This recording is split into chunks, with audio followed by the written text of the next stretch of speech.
Habang patuloy na pinag-uusapan ng tambalan ni Vic Soto at Vice Ganda sa inaabangang pelikulang The Greatest Showdown, marami na rin ang umaasang magkakaroon ng isang makasaysayang crossover sa kani-kanilang noontime shows.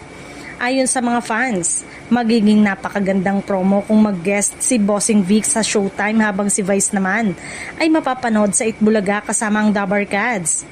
Base naman sa impormasyong ibinahagi ng isang insider ng pelikula, maganda raw ang natural na ideya.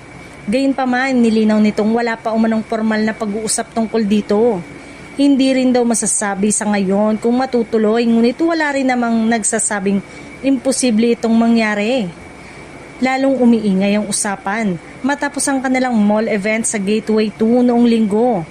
Kinilig ang mga dumalo nung batiin ni Vic Soto ang madlang people, habang si Vice naman ay nagbigay ng espesyal na shoutout sa Dabarkads.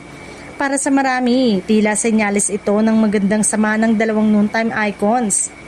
Naniniwala rin na maraming fans na kung may sasakatuparan ng crossover, mas lalong lalakas ang promotion ng The Greatest Showdown.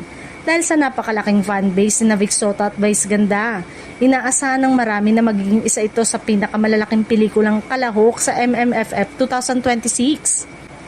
Sa ngayon ay wala pang opisyal na kumpirmasyon tungkol sa posibleng crossover. Ngunit isang bagay ang sigurado. Kung mangyari ito, tiyak na magiging isa ito sa pinakamalaking television moment ng taon at lalo pang magpapataas ng excitement para sa The Greatest Showdown.